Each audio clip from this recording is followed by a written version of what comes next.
बुंदेलखंड की शान भाई गिरीश कुमार के यूट्यूब चैनल में आप लोगों का स्वागत करते हैं। आज हम बात कर रहे हैं महोबा जिले के बगल में स्थित चरखारी, जो कि बुंदेलखंड का कश्मीर कहलाता है। इसकी पूरी जानकारी प्राप्त करें। बुंदेलखंड में चरखारी के इतिहास को जानते हैं। एक नज़र बुंदेलखंड के कश्मीर की प्राचीन सुंदरता पर। बुंदेलखंड भले ही आज सूखा, बेरोजगारी, पलायन एवं अति पिछड़ेपन की भयानक समस्याओं से ग्रसित हो, किंतु बुंदेलखंड का अतीत स्वर्णिम रहा है। बुंदेलखंड की कई रियासतें ऐसी रही हैं जो आज भी इस क्षेत्र को विश्व स्तरीय होने का आभास कराती हैं। आज अपनी कलम के माध्यम से संपूर्ण देश का ध्यान आकर्षित करना चाहता हूँ। बुंदेलखंड का एक ऐसी अनमोल धरोहर का जिसको बचाना एवं संवारना अति आवश्यक है। बुंदेलखंड के महुआ जिले के अंतर्गत एक खूबसूरत नगरी है चरखारी, जिसकी सुंदरता को देखते हुए इसे बुंदेलखंड के कश्मीर की संज्ञा दी जाती है। यदि सरकारें इस ओर थोड़ा सा ध्यान दें तो इस क्षेत्र की न केवल बेरोजगारी दूर होगी, बल्कि यहाँ से पलायन भी बहुत अधिक संख्या में रोका जा सकता है। आखिर बुंदेलखंड का कश्मीर का चरखारी को क्यों कहा जाता है?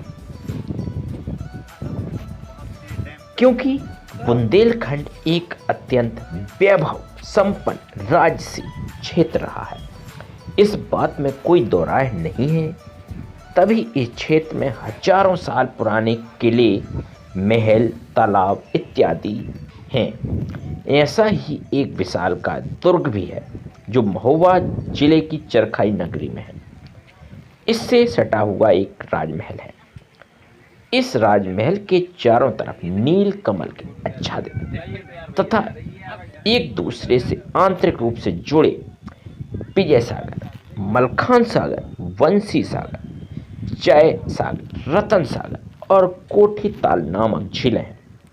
चरखारी नगरी को ब्रज का स्वरूप एवं सौंदर्य प्रदान करते श्री कृष्ण के 108 मंदिर हैं, जिसमें सुदामापुरी का गोपाल बिहारी मंदिर, रायपुर का गुमान बिहारी मंदिर, मंगलगढ़ के मंदिर, वक्त बिहारी, वाके बिहारी के मंदिर तथा मंडा ऋषि की गुफा है।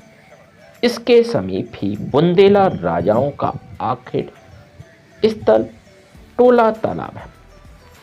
ये सब मिलाकर के चरखारी नगरी की सुंदरता को चांद लगाते हैं। चरखारी का प्रथम उल्लेख चंदेल नरेशों के ताम्र पत्रों में मिलता है। चंदेलों के गुजर जाने के सैकड़ों वर्ष बाद राजा छत्रसाल के पुत्र जगतराज को चरखारी के एक प्राचीन मुडिया पर्वत पर एक प्राचीन बीजक की सहायता से चंदेलों का सोने के सिक्कों से भरा कलश मिला। यह धन पृथ्वीराज चौहान से पराजित होने के उपरांत जब परमाल और रानी मल्हाना महोबा से कलिंजर को प्रस्थान कर रहे थे तो उन्होंने चरखारी में छुपा दिया था। छत्रसाल के निर्देश पर जगतराज ने 20,000 कन्या दान किए, 22 विशाल तालाब बनवाए, चंदेल कालीन मंदिरों और तालाबों का जीर्णोद्धार भी कराया, किंतु इस धन का एक भी पैसा अपने पास नहीं रखा। जगतराज ने भी भूतल से 300 फुट ऊपर चक्रव्यूह के आधार पर एक विशाल किले का निर्माण करवाया, जिससे मुख्य 3 दरवाजे हैं। सूफा द्वार, जिससे किले को रसद हथियार सप्लाई होते हैं। ड्योढ़ी दरवाजा राजा रानी के लिए आरक्षित था। इसके अतिरिक्त एक हाथी चिघा फाटक भी मौजूद है। अब आते हैं इस विशाल दुर्ग की सुंदरता को देखते हैं, जिसे आजकल आम आदमी के लिए प्रतिबंधित कर दिया गया है। जिस किले को एक शानदार पर्यटन स्थल होना चाहिए, वहाँ वर्षों से भारतीय फौज का कब्जा है। इस किले के ऊपर एक साथ 7 तालाब मौजूद हैं। बिहारी सागर, राधा सागर, सिद्ध बाबा का कुंड, रामपुर कुंड, चोपड़ा, महावीर कुंड, वक्त बिहारी कुंड। चरखारी किला अपनी अष्टधातु तोपों के लिए पूरे भारत में मशहूर था। इसमें धरती धड़कन, काली सहाय, कड़क बिजली, सिद्ध बक्स, गर्भ गिरावट तोपें अपने नाम के अनुसार अपनी भयावहता का एहसास कराते हैं। इस काली सहाय तो बची है, जिसकी मारक क्षमता 15 किलोमीटर है। किले के अंदर बड़े बड़े गोदाम बने हुए हैं, जिसमें अनाज भरा रहता है। यह अनाज कई वर्षों तक खराब नहीं होता है। जगतराज के पश्चात विजय बहादुर सिंहासन पर बैठे। साहित्य प्रेमी विजय बहादुर की विक्रम बिरुदलावली की रचना की। मोदाह का किला और राजकीय अतिथि गृह तालकोठी का निर्माण कराया। यह कोठी एक झील में बनी हुई है, बहुमंजिली।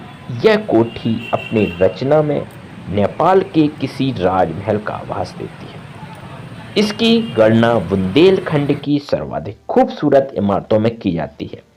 विजय सागर नामक तालाब पर बनी लाल कोठी सरोवर के चहुदिश फैली प्राकृतिक सुषमा के कारण अधिक आकर्षित प्रतीत होती है।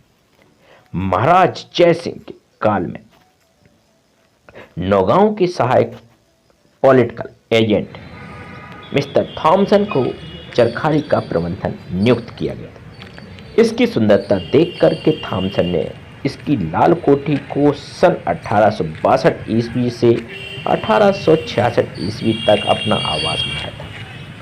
महाराज विजय बहादुर के पश्चात जय सिंह सिंहासन पर बैठे। इसके पश्चात मलखान सिंह आए। मलखान सिंह एक श्रेष्ठ कवि थे। उन्होंने गीता का काव्य अनुवाद भी किया। उनकी पत्नी रूप कुमारी एक धार्मिक महिला थी। रामेश्वरम से लेकर चरखारी तक उन्होंने रियासत के मंदिर बनवाए, जो आज भी चरखारी की गौरव गाथा का बखान कर रहे हैं। गीत मंजरी, विवाह गीत मंजरी और भजनावली उनकी प्रसिद्ध रचनाएं हैं। चरखारी का ऐतिहासिक ढ्योढ़ी दरवाजा इन्हीं मलखान सिंह के कार्यकाल में बना, जिसे महाराष्ट्र के अभियंता एकनाथ ने बनवाया था।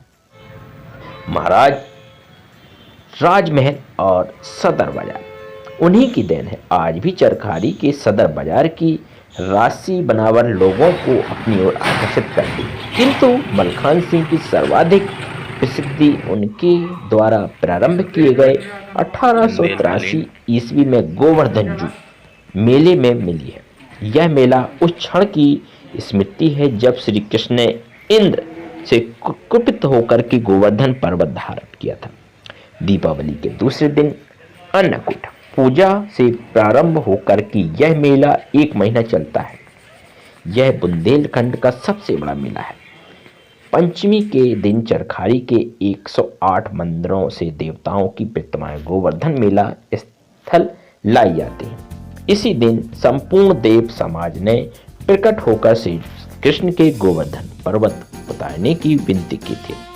सप्तमी को इंद्र की करवत प्रतिमा गोवर्धन जू के मंदिर में लाई जाती है। इस 1 महीने में चरखारी वृंदावन हो जाती है। मलखान सिंह के पश्चात जुझार सिंह गद्दी पर बैठे।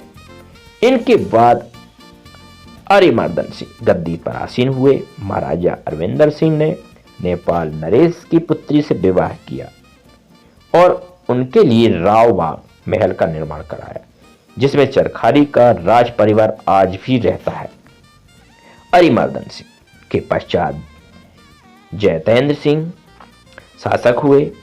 ये चरखारी के अंतिम शासक थे। जैनेन्द्र से।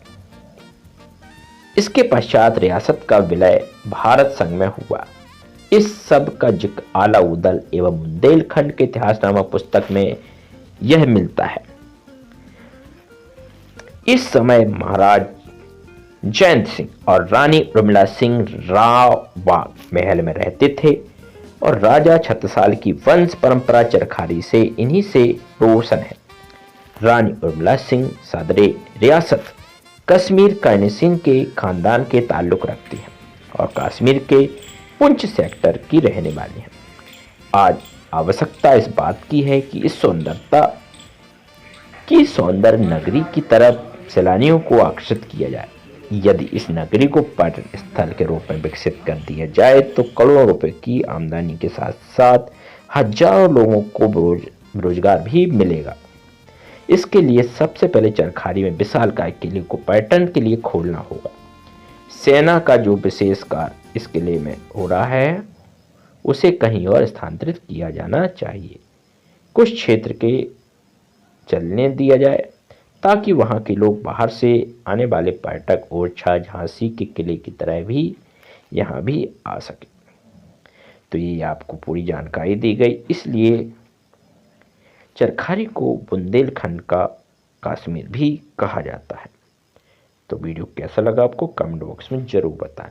जिन लोगों ने चैनल को सब्सक्राइब नहीं किया है चैनल को सब्सक्राइब लाइक और शेयर जरूर कर दीजिए आप।